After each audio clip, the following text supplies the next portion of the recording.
إنما الدين النصيحة شأنها في الشرع العالي بالتعاليم الصحيحة ينجلي سيف الضلال وبأحكام صريحة ارتضاها ذو الجلال فاتبع هدي النصيحة ترتقي نحو المعالي. hadafkaasi dadka muslimka qofku markuu muslim noqdo waa yool ama gool uu raadcaynayo, laakiin noloshu ahdaaf yaryaroo ka sokaysay leedahay.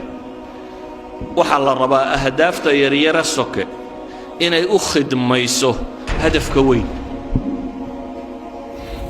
yacni wax kasta oo hadafkaa weyn kaa weecinaya waa inuu noqdaa waxaan macno badan agtaada ka samaynaynin. maalan inaad xoogsato oo shaqaysatid oo hanti yeelatid waa mubaax, waa wax bannaan, noloshana waa lagaa rabaa. laakiin hadday hadafka ku weydaarinayaan ka warran. ilaahay kuwuu qur-aanka ku ammaanay wuxuu leeyahay maxay? rijaalun laa tulhiihim tijaaratun walaa baycun can dikri illaahi wa iqaami الصalaati wa iitaa'i الzakaa. koox baa ilaahay ammaanay, kooxdaa la ammaanay waxa lagu tilmaamay ragannimo. rijaal weeyaan baa la yidhi. waa rijaal maxay ku sifooba? laa tulhiihim tijaaratun walaa baycun can dikri illaah.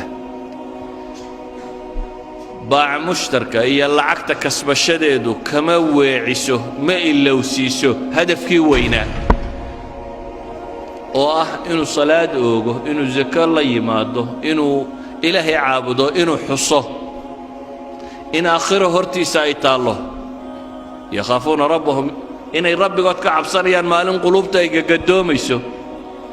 idan hadafka weyni waxaan soko oo dhammi dabaab kuma ridaan, ceeryaan maaha kaa qarin karta. mushkiladda dadka haysata ugu badani waxa weeyaan, ilaahay wuxuu ina leeyahay haddaad salaadda dhammaysaan maxaa layna yidhi? fantashiruu fi lardi wabtaguu min fadli illaah. salaaddu markaad dhammaysataan dhulka ku faafo ilaahay arsaaqdiisa raadsadaa la yidhi. wawadkuru llaha kaiira lacallakum tuflixuun.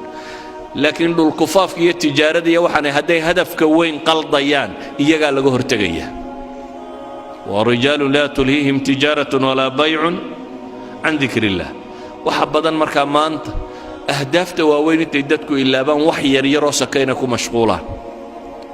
waxaa laga yaabaa inta saacadood aad ku bixiso iskuulka yaad saaqidin, oo ka warran yowmulqiyaama haddaad saaqido, maalinta aan saaqidnimo ka weyni jirin. waxaa laga yaabaa inuu leeyahay yaad ceeboobin, oo ka warran qiyaamaha marka reer nebi aadam oo dhan laysu keeno haddaad ceebowdo. yowma tucraduuna laa takhfaa minkum khaafiya. reer nebi aadam ilaa ka u dambeeya goobay taagan yihiin haddaad ceebowdo. waxaa laga yaabaa inaad isleedahay noloshu way kugu adagtee fududee, oo ka warran maalinta 50,000 oo sannadooda noloshaynu joogno o dhammi waa imisa? 60 sano, 70 sano, 80 sano. ka warran maalin 50,000 oo sannadooda haddaad cadaabanto intaan janno iyo naarba la isla gaadhin. kaana 50,000 sana maalin ah. qiyaamuhu waa maalin 50,000 oo sannadooda. 50,000 oo sannadood baad taagnaanaysa. 50,000 oo sannadood baa dadkan la xisaabaya. 50,000 oo sannadood baa cadceeddu halkan taagan tahay. 50,000 oo sannadood baad waxaad hadhsanaysaa waxaad xoogsatay ee hadafkaasi aad u xoogsatay. 50,000 oo sannadood baad dhididaysaa oo dhididkaagu wuxuu gaadhayaa halka waa dunuubtaadu joogtay. 50,000 oo sannadood baa ragga qaar hadhsanayaan oo carshu raxmaanka hadhsanayaan. ay ka mid ahaayeen dhallinyaradii ku kobocday maxay? ilaahay cibaadadiisa, madaxdii cadaaladda samaysay, kuwii habeenkii istaagay ee ishooda ay ooyaysay, kuwii gacantooda midig waxay bixinaysa gacantooda bidixaanay ogayn, kuwii shahwaatu nafsiga ka soomay ee naagaa quruxda badan leh inta u yeedheen ku yidhaahdeen ilaahay baan ka cabsanayaa, ama inantii inanka quruxda badan leh u yeedhee tidhi waar ilaahay baan ka baqayaa ayay dhaaf. kuwaasi waxa la yidhi iyagu carshuraxmaan bay hadhsanayaan, cadaabkanaad ku jirta iyo waxa kana arki maayaan. ka warran haddaad isleedahay nolosha waxaad u baahantahay way kugu adkaatay biyo lacabo iyo sharaab iyo waxoogaa dabdabacsani inaad u samayso ka warran 50 kun oo sannadood haddii haraadka u kaa siiyo iyo ninka xawdka nebi maxamed ka cabbayaan haraadayninba yacni hadafka weyne hadduu lumo noloshan soka qiimo ma leh shayaatiinu linsi waljinnina waxay isugu tageen inay hadafkaa weyn qariyaan oo ay kugu mashquuliyaan ahdaaf yaryaroo soke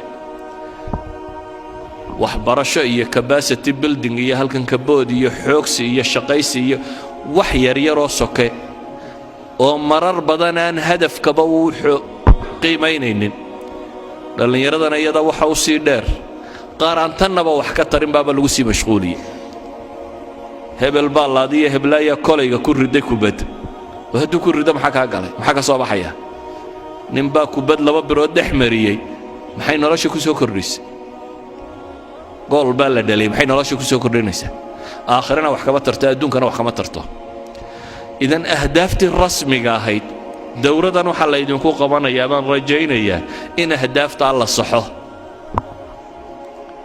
inaynu dib u xisaabtanno oo dib nolosha u hagaajinno inaynu buusalada hagaajisanno garanno barul ammaan xaggee lagu gaadhaa doon baynu saaranay noloshu waa doon badweyn ku dhex jirta hadday buusaladaadu sax tahay markabka badweynka soconaya haddii buusaladu kambasku hadduu u saxan yahay mahma ay waxaanay dhacaan wuu gaadhi meel barriyo nabada uu dego wuu gaadhi haddiise kambasku kaa lumo mawjaduhunbaa kolba dhanku u kaxayn badweyntuunbaad ku wareegi doontaa adoo aan weligaana dhul arkaynin waxaa la mid ah qofka noloshan garan waaya wuxuu u jooga ka qabanayo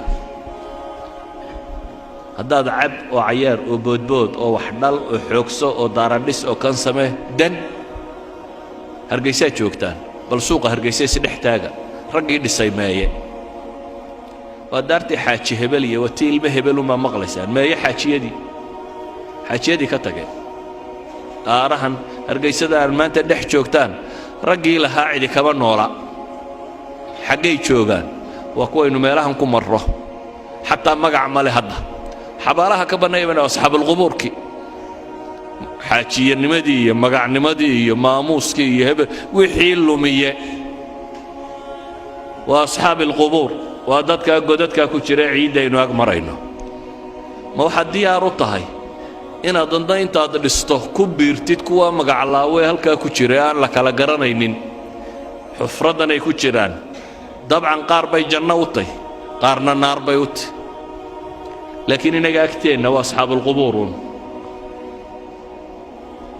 waxay isweydiinta leh markaa war maxaynu u noollahay dhallinyaroy xaggaa ku socotaa noloshaadu xagga ku socotaa jaamacad baan ka baxay shahaadad baan qaatay shaqo fiican baan helay war waad tegaysaaye waxaasoo dhammi waa maalmo waxaasoo dhammi kam labistum cadada siniin baa lagu weydiin doonaa labitnaa yowman aw bacda yowm fas'al ilcaadiin baa ku xigta maalin ama maalin badhkeed noloshii oo dhammi waxay kula noqon maalin ama maalin badhkeed markaad kalaba garan weydaad waxaad leedahay fas'al ilcaadiin kuwii tirin jiray bal ha la weydiiyo adigu inay maalin tahay iyo inay maalin badhkeed taad kala saari kari laaday ee bal cid labadaa kuu kala rajaxda ha la weydiiya baa taagan tahay oo nolosha ma maalin badhkeed baad dooratay marka ayuha alikhwa